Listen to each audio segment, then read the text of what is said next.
ಎಲ್ರಿಗೂ ನಮಸ್ಕಾರ. ಬ್ರಹ್ಮವೇದ್ ಗುರುಕುಲಕ್ಕೆ ನಿಮ್ಮನ್ನ ಹೇಳ್ತಾ ಇದ್ದೀನಿ. ನಾನು ಪ್ರದೀಪ್. ಇದೇ ತಿಂಗಳು 27ನೇ ತಾರೀಕು ಅಂದರೆ ಶನಿವಾರದಿಂದ ನಾವು ಮೆಡಿಕಲ್ ಅಸ್ಟ್ರಾಲಜಿ ಕ್ಲಾಸನ್ನು ಶುರು ಮಾಡ್ತಾ ಇದ್ವಿ. ಸೊ ಯಾರಿಗೆ ಇಂಟ್ರೆಸ್ಟ್ ಇದ್ದರೂ ಕೂಡ ಜಾಯ್ನ್ ಆಗ್ಬೋದು ಈ ಕ್ಲಾಸಿಗೆ. ಓಕೆನಾ? Thank you so much. ಇವತ್ತು ಒಂದು ಇಂಟ್ರೆಸ್ಟಿಂಗ್ ಆಗಿರುವಂಥ ಒಂದು ಟಾಪಿಕ್ನ ತೊಗೊಂಬಂದಿದ್ದೀನಿ. ಸೊ ಯಾರೆಲ್ಲ ಜ್ಯೋತಿಷ್ಯದಲ್ಲಿ ರಿಸರ್ಚ್ ಮಾಡ್ತಾ ಇರ್ತೀರ, ರೈಟ್? ಸೊ ರಿಸರ್ಚ್ ಅಂದರೆ ನಿಮಗೊಂದು ಅಂಡರ್ಸ್ಟ್ಯಾಂಡಿಂಗ್ ಬಂದಿರ್ತಾರೆ ಈಗ ಆಲ್ರೆಡಿ. ಸೊ ಯಾವುದೋ ಒಂದು ಹೊಸ ವಿಚಾರದ ಬಗ್ಗೆ ಅವ್ರು ಏನೋ ಹೇಳ್ತಾ ಇರ್ತಾರೆ ಅಂತ ಅಂದ್ಕೊಳ್ತಾರೆ. ಎಸ್, ಇವತ್ತು ಒಂದು ಹೊಸದಾಗಿರುವಂಥ ವಿಚಾರಗಳನ್ನು ತಿಳಿಸ್ಕೊಡ್ತಾರೆ. ಏನದು ಹೊಸ ವಿಚಾರ ಅಂತಂದರೆ, ಯಾವುದೇ ಒಂದು ವಿಚಾರನ ನೀವು ಅರ್ಥ ಮಾಡ್ಕೊಳ್ಬೇಕು ಅಂತಂದರೆ ಅದರಲ್ಲಿ ಆಳವಾಗಿ ಇಳಿಯೋದನ್ನು ಪ್ರಾಕ್ಟೀಸ್ ಮಾಡಬೇಕು, ರೈಟ್? ತಿಳ್ಕೊಳ್ಳೋವಂಥದ್ದಾಗಿರ್ಬೋದು, ಕಲಿಯುವಂಥದ್ದಾಗಿರ್ಬೋದು, ಏನಾದರೂ ಆಗಿರ್ಬೋದು ಅದು. ಸೊ ನೀವು ಅದನ್ನು ಪೂರ್ತಿಯಾಗಿ ಅರ್ಥ ಮಾಡ್ಕೊಳ್ಬೇಕು ಅನ್ನೋದಾದರೆ ಅದು ಎಷ್ಟು ಡೀಪಾಗಿ ನೀವು ಇಳಿತೀರೋ ಅಷ್ಟು ಡೀಪಾಗಿ ನಿಮಗೆ ಅದರ ನಾಲೆಜ್ ಅನ್ನೋದು ಸಿಗುತ್ತೆ ನಿಮಗೆ. ಸೊ ಆ ರೀತಿ ನಾನು ಕಲಿಯುತ್ತಾ ಇರುವಂಥ ಸಮಯಗಳಲ್ಲಿ ತುಂಬ ಪ್ರಶ್ನೆಗಳು ನನ್ನಲ್ಲಿ ಬರ್ತಾಯಿತ್ತು. ಸೊ ಆ ಪ್ರಶ್ನೆಗಳೇನು ಅಂತಂದರೆ, ಮೊದಲನೇ ಪ್ರಶ್ನೆ, ನನ್ನನ್ನು ತುಂಬ ಕಾಡಿದ ಪ್ರಶ್ನೆ ಏನು ಅಂತಂದರೆ, ಈ ಭೂಮಿ ಮೇಲೆ ಯಾರಿಗೂ ಕೂಡ ಒಂದೇ ಥರದ ಜಾತಕ ಇರೋದಕ್ಕೆ ಸಾಧ್ಯನೇ ಇಲ್ಲ ಅನ್ನೋದು ನನ್ನ ತುಂಬ ಸ್ಟ್ರಾಂಗ್ ನಂಬಿಕೆ. ಮತ್ತು ಅದು ತುಂಬ ನನ್ನನ್ನು ಕೊಡ್ತಾ ಇದ್ದಿದ್ದಂಥ ಒಂದು ಪ್ರಶ್ನೆಗೆ ಕಾಡ್ತಾ ಇದ್ದಿದ್ದಂಥ ಒಂದು ಪ್ರಶ್ನೆ ಅದು. ತುಂಬ ಅಂದರೆ ತುಂಬ. ನಾನು ಇದನ್ನು ಯಾರ್ಯಾರ ಹತ್ರ ಎಲ್ಲ ಜ್ಯೋತಿಷ್ಯದ ಬಗ್ಗೆ ನಾನು ಕೇಳಕ್ಕೆ ಹೋಗಿದ್ದೀನೋ, ಒಂದು ಜಾತಕ ನಾನು ತೊಗೊಂಡು ಹೋಗಿದ್ದೀನಲ್ಲ ಅವ್ರ ಹತ್ರ ಎಲ್ಲನೂ ಕೇಳಿದ್ದೀನಿ, ಅಥವಾ ನಾನು ಕಲಿಯೋದಕ್ಕೆ ಹೋಗಿರೋವಂಥ ಅಷ್ಟೂ ಜನಗಳ ಹತ್ರನೂ ಕೇಳಿದ್ದೀನಿ. ಸೊ ನನಗೆ ಅದು ಯಾವಾಗ ಉತ್ತರ ಸಿಕ್ತೋ ಆವಾಗ ನಾನು ಆ ಸಬ್ಜೆಕ್ಟನ್ನು ಪೂರ್ತಿಯಾಗಿ ಅರ್ಥ ಮಾಡ್ಕೊಳ್ಳೋದಕ್ಕೆ ಸ್ಟಾರ್ಟ್ ಮಾಡಿದ್ದು. ಸೊ ಇವತ್ತು ನಿಮಗೆ ಅದನ್ನು ಅರ್ಥ ಮಾಡಿಸ್ತಾ ಇದ್ದೀನಿ. ಸೊ ಇದು ಅರ್ಥ ಆಗುತ್ತೆ ಅಂತ ಅಂದ್ಕೊಂಡಿದ್ದೀನಿ. ಇದು ಎಲ್ಲರಿಗೂ ಕೂಡ ಭಾಳ ಇಂಪಾರ್ಟೆಂಟ್ ಆಗಿರುವಂಥ ಒಂದು ವಿಡಿಯೋ. ಮತ್ತೆ ರಿಪೀಟ್ ಮಾಡ್ತಾಯಿದ್ದೀನಿ, ಈ ಭೂಮಿ ಮೇಲೆ ಯಾರಿಗೂ ಕೂಡ ಒಂದೇ ಥರದ ಜಾತಕ ಇರೋದಕ್ಕೆ ಸಾಧ್ಯನೇ ಇಲ್ಲ. ಮನೇಲಿ ಅವಳಿ ಜವಳಿ ಮಕ್ಕಳು ಹುಟ್ಟಿರ್ತಾರೆ ಅಂತ ತಗೊಳ್ಳಿ, ಈಗ ಟ್ವಿನ್ಸು, 1 ನಿಮಿಷನೋ 2 ನಿಮಿಷ ವ್ಯತ್ಯಾಸದಲ್ಲಿ ಇರುವಂಥ ಅಷ್ಟೂ ಜನಕ್ಕೂ ಕೂಡ ಒಂದೇ ಥರ ಜಾತಕ ಇರುತ್ತಾ ಅಥವಾ ಒಂದೇ ಥರದ ಜೀವನ ಇರುತ್ತಾ ಅಂದರೆ ಸಾಧ್ಯನೇ ಇಲ್ಲ. ಇದೆಲ್ಲ ನಾವು ಒಪ್ಕೊಳ್ಳುವಂಥ ವಿಚಾರನೇ. ಬಟ್ ಆದರೆ ಜ್ಯೋತಿಷ್ಯಕ್ಕೆ ಅಂತ ಬಂದ ತಕ್ಷಣವೇ ಕೆಲವು ವಿಚಾರಗಳನ್ನು ನಾವು ಅರ್ಥ ಮಾಡ್ಕೊಳ್ದೇ ಇದು ಸರಿ ಅಥವಾ ಇದು ತಪ್ಪು ಅನ್ನೋ ಒಂದು ವಿಚಾರಕ್ಕೆ ಬಂದುಬಿಡ್ತೀವಿ. ನೀವು ಎಲ್ಲರೂ ಇದನ್ನು ಒಂದು ಎಜುಕೇಷ್ನಲ್ ಪರ್ಪಸ್ಗಾಗಿ ನೀವು ನೋಡಬೇಕಾಗತ್ತೆ ಹೊರತು ಯಾವುದೇ ಕಾರಣಕ್ಕೂ ಕೂಡ ಇದರಿಂದ ಒಂದು ಮಿಸ್ಅಂಡರ್ಸ್ಟ್ಯಾಂಡಿಂಗ್ನ ಮಾಡ್ಕೊಳ್ಳಲ್ಲ ಅಂತ ಅಂದ್ಕೊಂಡಿದ್ದೀನಿ. ಓಕೆನಾ? ಇದೊಂದು ಎಜುಕೇಷ್ನಲ್ ಪರ್ಪಸ್ಗೋಸ್ಕರ ಅಷ್ಟೇ. ನೀವೆಲ್ಲ ರಿಸರ್ಚ್ ಮಾಡ್ತಾ ಇರೋದ್ರಿಂದ ನಿಮ್ಗೆ ಅದು ಉಪಯೋಗ ಆಗಲಿ ಅಂಥೇಳಿ. ಸೊ ಈಗ ಉದಾಹರಣೆಗೆ ನಾವು ಯೂಸ್ ಮಾಡುವಂಥ ಸಿಗ್ನಿಫಿಕೇಟರ್ಸ್ ಯಾವುದು ಅಂತಂದರೆ, ಕಸ್ಪಲ್ ಲಿಂಕ್ ಸಿಗ್ನಿಫಿಕೇಟರ್ಸ್ ಅನ್ನೋದನ್ನು ಯೂಸ್ ಮಾಡ್ತೀವಿ. ನಾವು ಕಸ್ಪಲ್ ಲಿಂಕ್ಸನ್ನು ಸ್ಟ್ರಾಂಗ್ ಆಗಿ ಸಬ್ಲಾರ್ಡಿಂದ ತಗೊಳ್ಳುವಂಥದ್ದು, ಎಲ್ಲವನ್ನು ಕೂಡ ನಾವು ಸಬ್ಲಾರ್ಡ್ ಮೇಲಿಂದ ತಗೊಳ್ತೀವಿ. ನಾವು ಗ್ರಹ ಇರುವಂಥ ಜಾಗದ ಮೇಲಿಂದ ಫಲಗಳನ್ನು ತಗೊಳ್ಳೋದಿಲ್ಲ.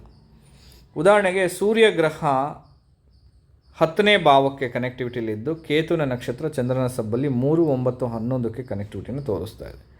ಸೊ ಇದೊಂದು ಫಾರ್ಮ್ಯಾಟ್ ಇದೆ ಆ್ಯಕ್ಚುಲಿ. ಅದು ಹೇಗೆ ನಾವು ತೊಗೊಂಡಿದ್ದೀವಿ ಅನ್ನೋದಕ್ಕೆ ಒಂದು ಫಾರ್ಮ್ಯಾಟ್, ಒಂದು ರೂಲ್ಸ್ ಆ್ಯಂಡ್ ರೆಗ್ಯುಲೇಷನ್ಸ್ಗಳನ್ನು ಹಾಕಿ ನಾವು ಆ ಸಿಗ್ನಿಫಿಕೇಟರ್ಸ್ನ ಕ್ರಿಯೇಟ್ ಮಾಡಿದ್ದೀವಿ. ಈ ಸಿಗ್ನಿಫಿಕೇಟರ್ಸ್ನ ನಿಮ್ಗೆ ಈಸಿಯಾಗಿ ಇನ್ನೂ ಅಂಡರ್ಸ್ಟ್ಯಾಂಡಿಂಗ್ ಮಾಡೋದಕ್ಕೋಸ್ಕರ ನೋಡಿ, ಈಗ ನಾನು 1 ನಿಮಿಷ ಕಮ್ಮಿ ಮಾಡ್ತೀನಿ. ಆ್ಯಕ್ಚುಲಾಗಿ ಸೂರ್ಯನ ಸಿಗ್ನಿಫಿಕೇಟರ್ಸ್ ಚೇಂಜ್ ಆಯಿತು, ರೈಟ್? ಸೊ ಈಗ ಅದೇ 1 ನಿಮಿಷನ ಇನ್ಕ್ರೀಸ್ ಮಾಡ್ತೀನಿ ನೋಡಿ. ಈಗ ಸೂರ್ಯನ ಸಿಗ್ನಿಫಿಕೇಟರ್ಸ್ ಚೇಂಜ್ ಆಯಿತು. 1 ನಿಮಿಷ ಚೇಂಜ್ ಮಾಡಿದ್ರೆ 3, 9, 11 ಆಗಿರುವಂಥದ್ದು 2 ಮತ್ತು 11 ಆಗುತ್ತೆ. ಅದೇ ರೀತಿ ಚಂದ್ರನ ಪೊಸಿಷನ್ನು ಅಷ್ಟೇ ನೋಡಿ, ನಿಮ್ಗೆ ಈಸಿಯಾಗಿ ಅರ್ಥ ಆಗುತ್ತೆ. 1 ನಿಮಿಷ ಚೇಂಜ್ ಮಾಡಿದ ತಕ್ಷಣ 1, 3, 5, 7, 9ಕ್ಕೆ ಕನೆಕ್ಟಿವಿಟಿನ ತೋರಿಸ್ತಾ ಇದೆ, ರೈಟ್?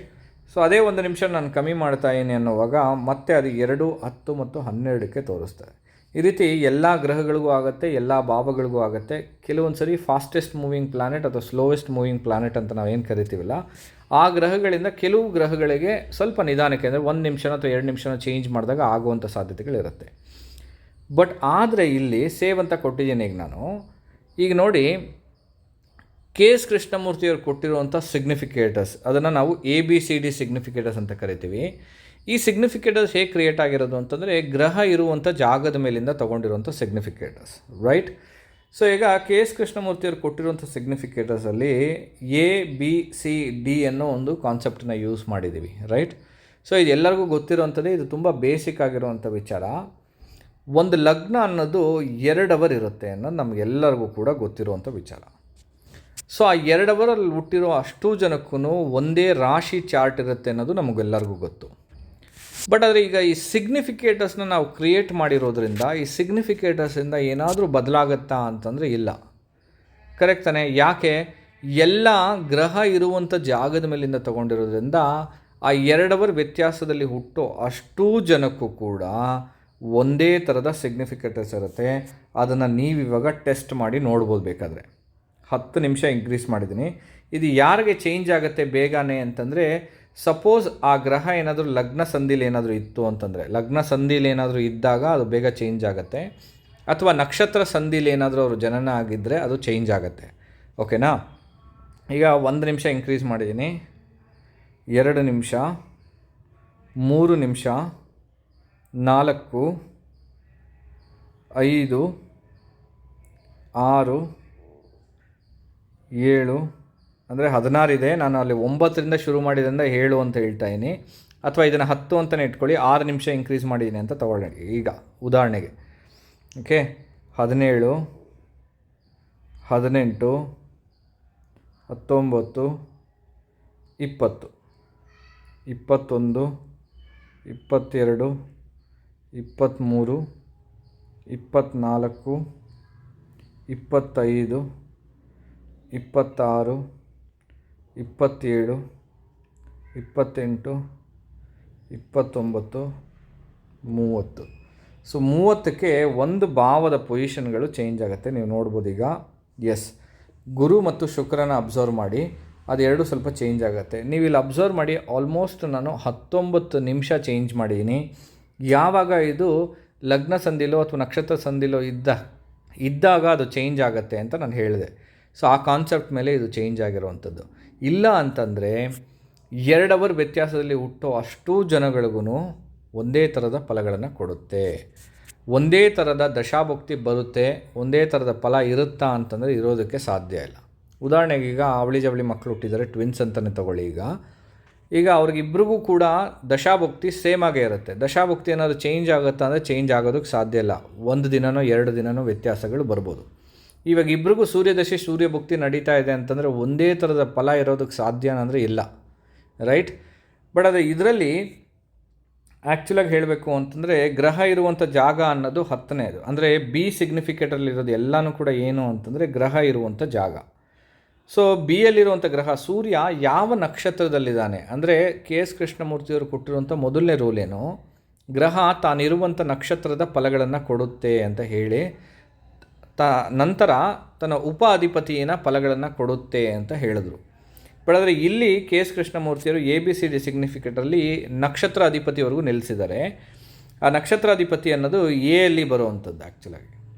ಸೊ ಯಾವುದೇ ಒಂದು ಸಿಗ್ನಿಫಿಕೇಟರ್ಸ್ ನಾವು ABCD ಸಿಗ್ನಿಫಿಕೇಟರ್ಸಲ್ಲಿ ಅವ್ರಿಗೆ ಫಾಸ್ಟಾಗಿ ಆ ಫಲಗಳು ನಡಿಬೇಕು ಅಂದರೆ ಬೇಗ ಆ ಫಲಗಳು ಸಿಗಬೇಕು ಅನ್ನೋದಾದರೆ ಅವ್ರಿಗೆ, ಈಗ ಉದಾಹರಣೆಗೆ ನಾವು 2711 ಅನ್ನೋದು ಮ್ಯಾರೇಜ್ ಅಂತ ಕರಿತೀವಿ, ರೈಟ್?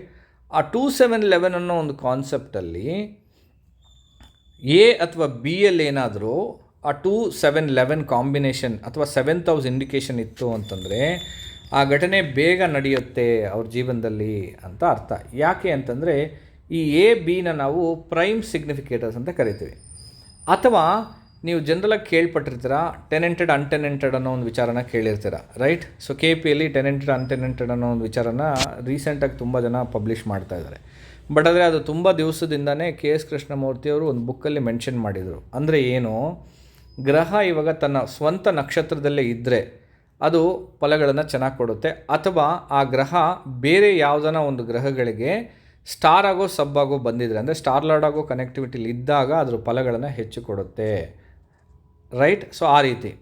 ಅಥವಾ ಆ ಗ್ರಹ ಯಾವ ಗ್ರಹಗಳಿಗೂ ಕೂಡ ಸ್ಟಾರ್ ಲಾರ್ಡ್ ಆಗೋ ಸಬ್ ಲಾರ್ಡ್ ಆಗೋ ಬಂದಿಲ್ಲ ಅಂತಂದರೆ, ಅಥವಾ ತನ್ನ ಸ್ವಂತ ನಕ್ಷತ್ರದಲ್ಲೂ ಇಲ್ಲ ಅಂತಂದರೆ ಅದು ಫಲಗಳನ್ನು ಹೆಚ್ಚಾಗಿ ಕೊಡೋದಿಲ್ಲ ಅನ್ನೋ ಒಂದು ಕಾನ್ಸೆಪ್ಟ್ ಇದೆ.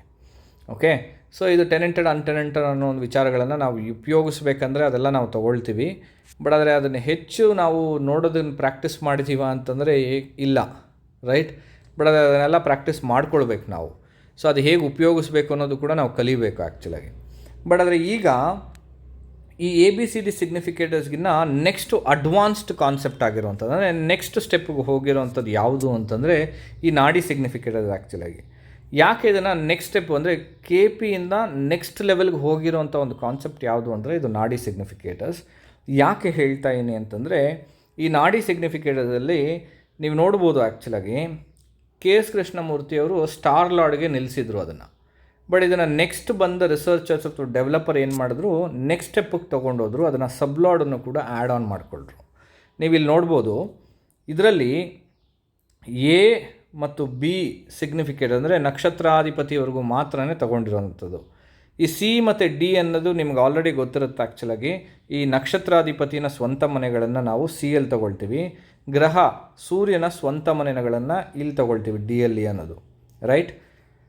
ಸೇವ್ ಕೊಡ್ತೀನಿ, ನಾನು ಸೇವ್ ಕೊಡದೆ ಹೋಗಿದ್ದಕ್ಕೆ ಅದು ಚೇಂಜ್ ಆಯಿತು ಆ್ಯಕ್ಚುಲಾಗಿ. ಆವಾಗಲೇ 11:19 ಅಂತ ಹಾಕಿದ್ದೆ ಅಥವಾ 11:29 ಏನೋ ಹಾಕಿದ್ದೆ ಅನಿಸುತ್ತೆ. ಈಗ ಸೇವ್ ಕೊಡ್ತೀನಿ.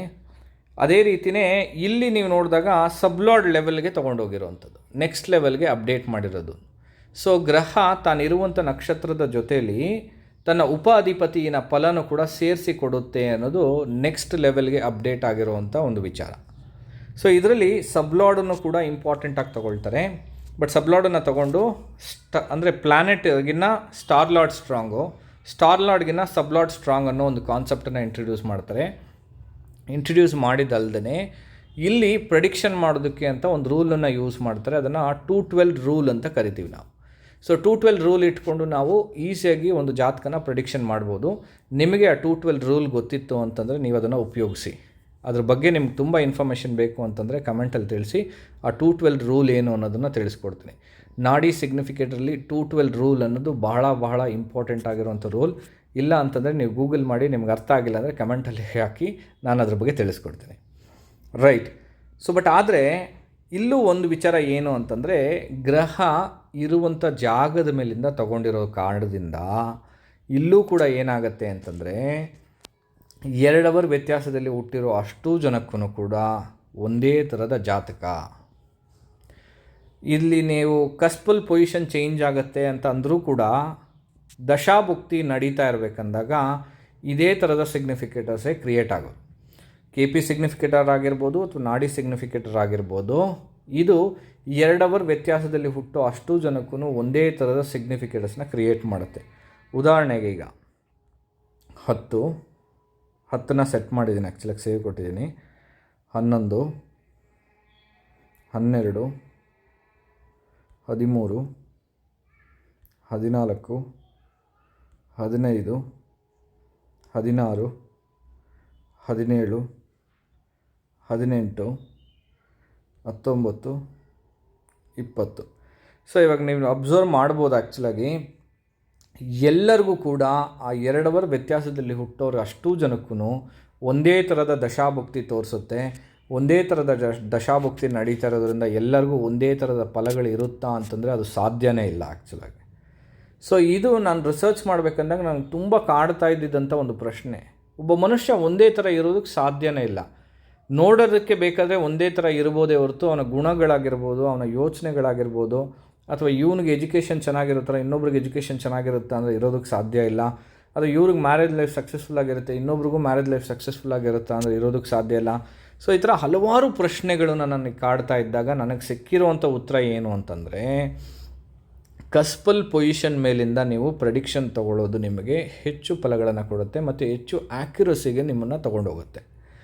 ಸೊ ಇಲ್ಲಿ ನೀವು ಅರ್ಥ ಮಾಡ್ಕೊಬೇಕಾಗಿರೋದು ಏನು ಅಂತಂದರೆ ಇದು ಸರಿನಾ ಅದು ಸರಿನಾ ಅಥವಾ ಇದನ್ನು ತಪ್ಪು ಅದು ತಪ್ಪು ಅನ್ನೋದನ್ನು ದಯವಿಟ್ಟು ಅರ್ಥ ಮಾಡ್ಕೊಳ್ಳೋಕೆ ಹೋಗಬೇಡಿ. ಆ ರೀತಿ ಅರ್ಥ ಮಾಡಿಕೊಂಡ್ರೆ ತುಂಬಾ ಡಿಸ್ಟರ್ಬ್ ಆಗಿಬಿಡ್ತೀರ. ಓಕೆ, ಸೊ ಆ ರೀತಿ ಅರ್ಥ ಮಾಡ್ಕೊಳ್ಳೋಕೆ ಹೋಗಬೇಡಿ. ಇದನ್ನು ಒಂದು ಎಜುಕೇಷನಲ್ ಪರ್ಪಸ್ ಆಗಿ ನೀವು ನೋಡಿ. ಓಕೆನಾ, ನೀವು ರಿಸರ್ಚ್ ಮಾಡ್ತಾ ಇರೋದ್ರಿಂದ ನಿಮಗಿದು ಉಪಯೋಗ ಆಗ್ಬೋದು. ಯಾಕೆಂದರೆ ನಾನು ಇದನ್ನು ಒಂದು 3-4 ವರ್ಷದಿಂದ ರಿಸರ್ಚ್ ಮಾಡಬೇಕಂದಾಗ ನನಗೆ ಬಂದಿದ್ದಂಥ ಯೋಚನೆಗಳನ್ನು ಇವತ್ತು ನಾನು ನಿಮಗೆ ತಿಳಿಸ್ಕೊಡ್ತಾಯಿದ್ದೀನಿ. ಓಕೆನಾ, ಸೊ ಅದರ ನಂತರ ನಾನು ಈ ಕಾನ್ಸೆಪ್ಟ್ ಮೇಲೆ ನಾನು ಪ್ರಾಕ್ಟೀಸ್ ಮಾಡೋಕ್ಕೆ ಶುರು ಮಾಡಿದಾಗ ನನಗೆ ತುಂಬ ವಿಚಾರಗಳನ್ನು ಅರ್ಥ ಮಾಡಿಕೊಂಡೆ. ತುಂಬ ವಿಚಾರಗಳನ್ನು ಅರ್ಥ ಮಾಡಿಕೊಂಡು ಕೆಲವೊಂದು ಫಾರ್ಮ್ಯಾಟ್ ಮಾಡಿ ಕೆಲವೊಂದು ರೂಲ್ಸ್ಗಳನ್ನ ಕ್ರಿಯೇಟ್ ಮಾಡಿ ಇವತ್ತು ನಾನು ಅದನ್ನು ನಿಮಗೆ ಟೀಚ್ ಮಾಡ್ತಾಯಿದ್ದೀನಿ, ರೈಟ್. ಸೊ ಈ ವಿಡಿಯೋ ನಿಮಗೆ ಭಾಳ ಹೆಲ್ಪ್ಫುಲ್ ಆಗಿರುತ್ತೆ ಅಂತ ಅಂದ್ಕೊಳ್ತೀನಿ. ನೀವು ರಿಸರ್ಚ್ ಮಾಡಿ ಇನ್ನೂ ಕೂಡ ಹೆಚ್ಚಾಗಿ ನೀವು ರಿಸರ್ಚ್ ಮಾಡಿ ನಿಮಗೆ ಗೊತ್ತಿರುವಂಥ ವಿಚಾರಗಳನ್ನು ನನಗೂ ಕೂಡ ತಿಳಿಸ್ಕೊಡಿ. ನಾನು ಕಲಿಯೋದಕ್ಕೆ ತುಂಬ ಇಷ್ಟಪಡ್ತೇನೆ. ಜೊತೆಲೇ ಕಲಿಯೋಣ ಎಲ್ಲರೂ ಕೂಡ ಆ್ಯಕ್ಚುಲಾಗಿ. ಥ್ಯಾಂಕ್ ಯು ಸೋ ಮಚ್ ಎಲ್ಲರಿಗೂ ಕೂಡ. Thank you.